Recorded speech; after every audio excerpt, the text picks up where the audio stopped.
మీద నుంచి నేను చెప్పదలుచుకున్నా. మిత్రులారా, ఇయాల ఆలోచన చేయండి. 2023 డిసెంబర్ 7 నాడు మనం అధికారం చేపట్టిన తర్వాత ఈనాటి వరకు దాదాపుగా తుమ్మల నాగేశ్వరరావు గారి నాయకత్వంలో రైతులకు 60,000 కోట్ల రూపాయలు ఈ రోజు రైతుల మీద ఖర్చు పెట్టినాం. అందులో 21,000 కోట్ల రూపాయలు రైతు రుణమాఫీలోనే ఖర్చు పెట్టినాం. రైతు భరోసా కావచ్చు, రైతు రుణమాఫీ కావచ్చు. అదే విధంగా ఒకనాడు పంట పండిస్తే మీరు ఒరేసుకుంటే ఉరేసుకున్నట్టే అని ఆనాటి ముఖ్యమంత్రి గారు మాట్లాడినారు, మీకు అందరికీ తెలుసు. కానీ ఆయన మాత్రం ఆయన ఫామ్ హౌస్లో 150 ఎకరాలలో ఒరేసుకొని 4,200కు క్వింటాలు అమ్ముకున్నాడు. సరే దొరగారి పంట పొలంలో మరి బంగారం పండిందేమో నాకైతే తెలియదు, కానీ పేదలు పండించిన ఒడ్లు కొనను అన్నాడు.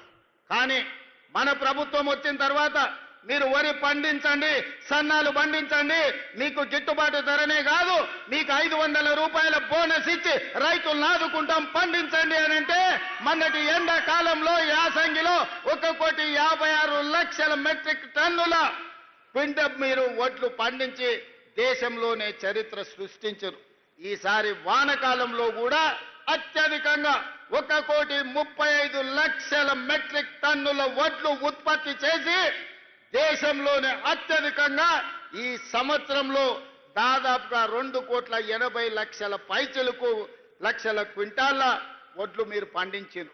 అంటే ఈరోజు వరి పండిస్తే ఉరేసుకోవాలనే కాడ నుంచి వరి పండిస్తే గిట్టుబాటు ధరనే కాదు మీకు 500 రూపాయల బోనస్ ఇస్తామని చెప్పినాం. ఆనాడు సన్నాలు పండించండి నేను అన్నప్పుడు కొంతమంది అవహేళన చేసిరు.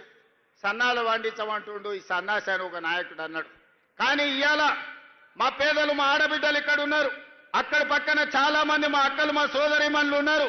వాళ్ళని నాకు కొంచెం దూరంగా కూర్చోబెట్టారు. కానీ నేను వాళ్ళందరినీ చూస్తున్నా. మా అక్కలందరూ చేయొద్దండి. అక్క మీకు సన్న బియ్యం వచ్చినాయా రాలేదా? ఇవాళ సన్న బియ్యం ద్వారా మీ పిల్లలకు మంచి అన్నం వండి పెడుతుండ్రా లేదా? మీ ఇంటాయనకు 3 పూటల భోజనం పెడుతుండ్రా లేదా? ఒక్కసారి చెప్పండి. ఇవాళ మా అక్కల ఆడబిడ్డల కళ్ళల్లో సంతోషం చూడండి.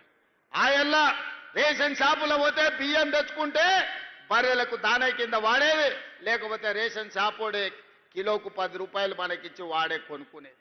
కానీ ఇవాళ ఉత్తమ్ కుమార్ రెడ్డి గారి మంత్రిగా ఈరోజు సన్న బియ్యం ప్రతి పేదవాడికి అందించడం ద్వారా ముక్కెడు బువ్వ ఇవాళ సన్న బియ్యంతో మనం తింటున్నాం.